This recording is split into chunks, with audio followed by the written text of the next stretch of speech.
If you don't have real AI job experience, please don't make the mistake of faking it. Because in interviews, fake experience get exposed in about 30 seconds. One follow-up question, one trade-off question, and one question of what is it that would break in the production. The story will fall apart. But here's the thing, guys. You don't have to pretend. There's a better way that's available for you. You can show the maturity without faking anything. You can show that even if you haven't worked on any AI team yet, you understand how real AI systems behave, how they fail, how they scale, and how is it that they get evaluated. And that's what we're gonna talking about in this video, guys. I'm Nachiketh. I run Manifold AI Learning. I work with engineers moving into AI roles, backend, DevOps, platform, data, ML, people who have done the courses, built some projects, but still feel unsure the moment a real interview starts. If that's you, stay with me till the end. See, most people tell me the exact same thing. Nachiketh, I don't have AI experience. Now, I get it, guys, and I understand why it feels that way.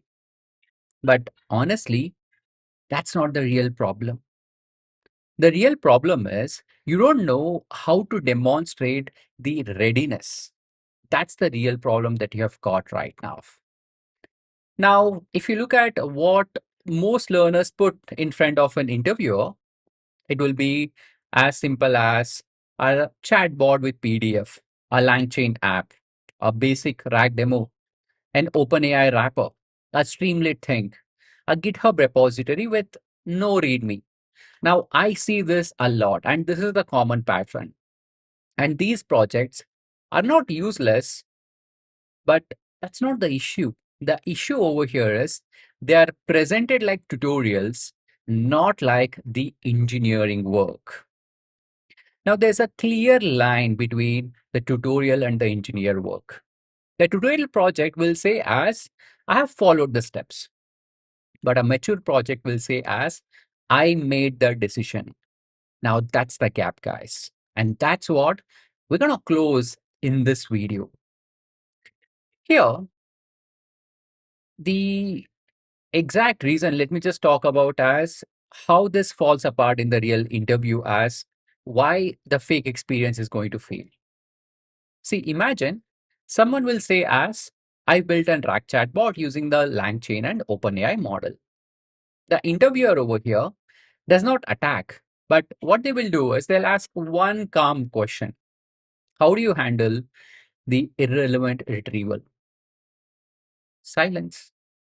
And the next question would be, what was your chunking strategy and why did you choose it? Silence. How did you evaluate the retrieval quality? The interviewer is already has made up his mind and your interview is already over. Now, here's something that I want you to remember this. This is not a knowledge gap. That's an ownership gap.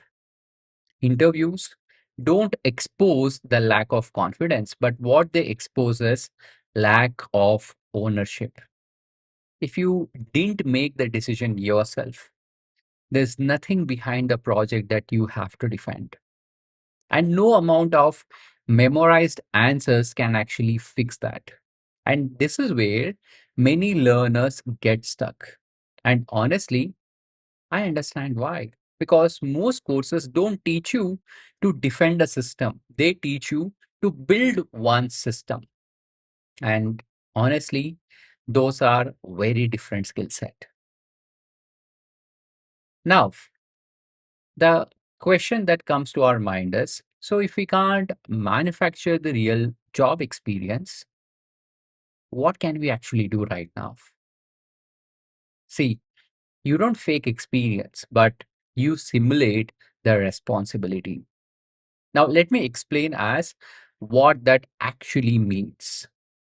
See, simulating the responsibility means you build your project as if someone is going to depend on it. It's not as a demo, but as a system. And the moment that you do that, your questions will change. You stop asking as, can I make it work? Now you will start asking as, who is this for? What is the use case? What can go wrong? And how do I know the answer is correct? What is the fallback? What is the latency budget? The cost budget? What should I log? What should I monitor? And what needs the human review? If you notice something over here, none of these are the LLM question. They are now the system questions. Now that's the clear shift, guys. Now, here's the good news. Most of you who are watching this, maybe backend, DevOps, data platform, you already think this in your day-to-day job, but you're not just applying it to your AI projects yet. Now, that's something which is a fixable one, and that's something that you can fix it in a quick manner, guys. Now, let's do one thing. Let me make this real with the most common project that you would see on the internet, that is chat with your PDF. See, let's make it more concrete by looking into a weak answer and a strong answer. Here's a weak way to talk about this project. You can say as, I've used LangChain, embeddings, vector database, and OpenAI. Now, that's a tool list. It tells me nothing about how you think. Now, the same project with a different framing.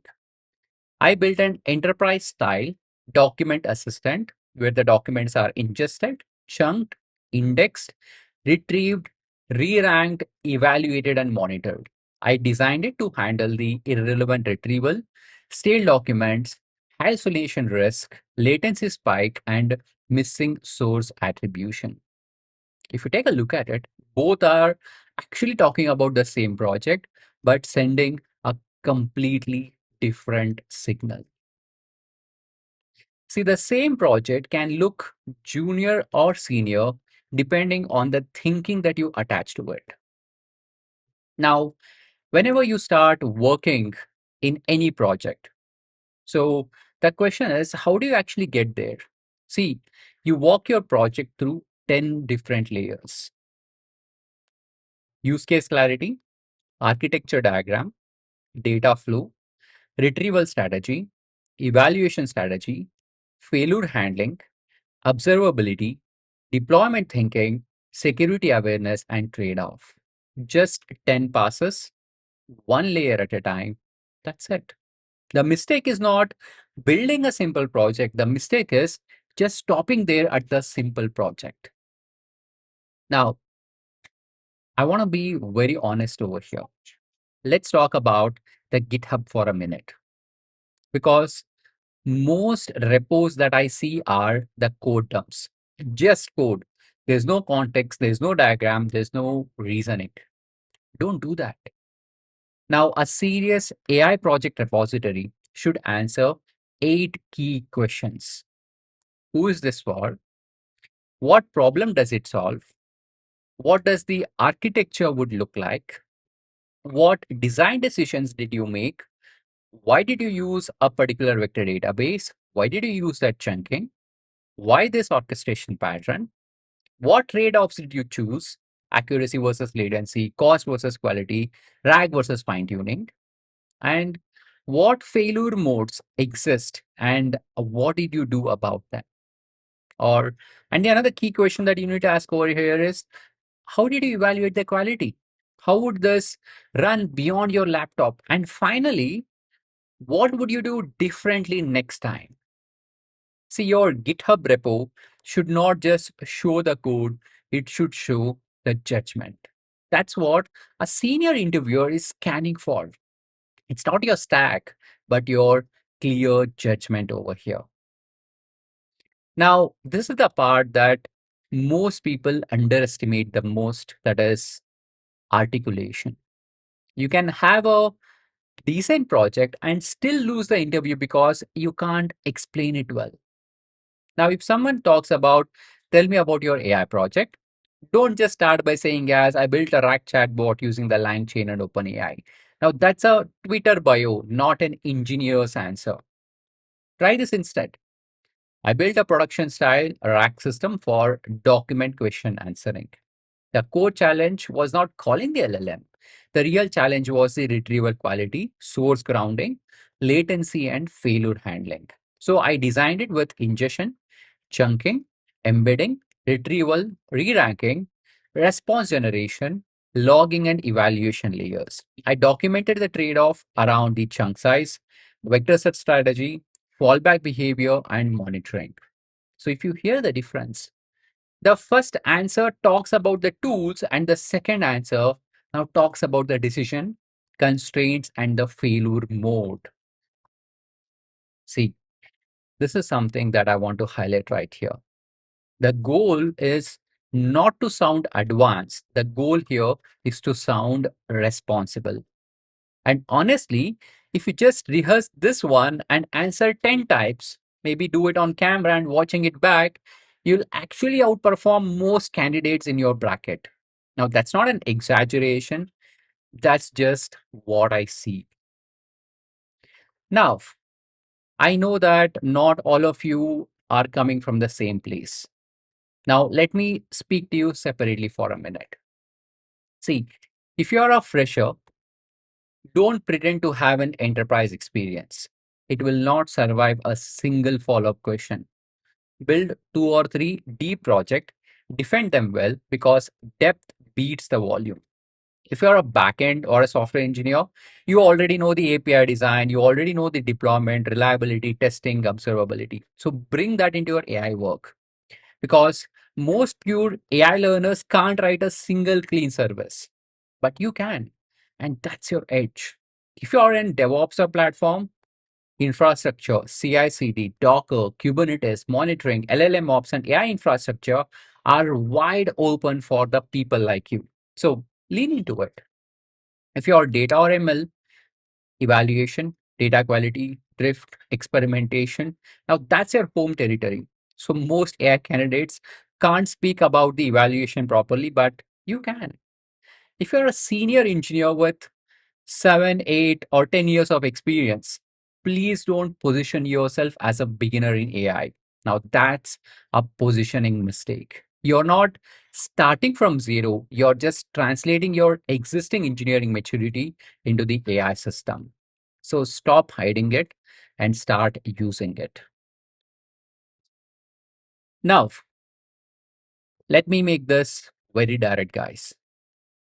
So the wrong way to show the AI readiness is adding the fake AI experience to your resume or copying the GitHub project, memorizing the answers without understanding it, or listing the tools that you can't actually defend, saying that I know LangChain and when you can't explain a system that you have built with it, or building 5 shallow demos just to look busy.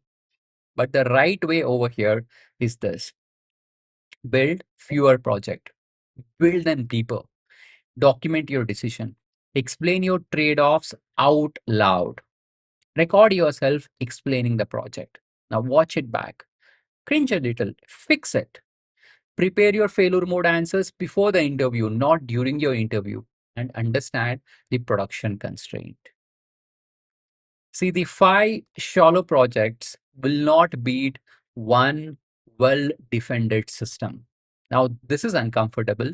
And it's also good news, guys, because it means that the work is now doable. You don't need to get a job at a big AI lab to get there. You just need to work on this one in a serious manner. This is exactly why I don't build my programs around pure tutorials. Inside Manifold AI Learning, the focus is not just about building the AI system, it's learning to explain them, defend them, reason through the real world constraint. If your gap is interview articulation, like answering the retrieval, hallucination, evaluation, the agent design questions like a senior, that's the Agentic AI interview playbook. If your gap is architecture thinking and trade-off reasoning, that's the AI architect system design course. And if you want to build the production style Agentic AI system end to end with live guidance, that's the Agentic AI Enterprise Mastery Bootcamp. The links are in the description. Pick whichever matches wherever you are right now. There's no pressure, guys. See, let me leave you with this. If you don't have AI job experience yet, I don't want you to panic. But also, don't hide behind the tutorials. Build one serious system document where you will document your decision, build a single project, understand your failures, practice your explanation. Because the market is not just asking us, have you used the tools? The real question over here is, can you be trusted with the real AI system? Your project is not your differentiator anymore. Your decisions are. So system ship, demos don't. If you want help building and explaining this production style AI system, the links are below.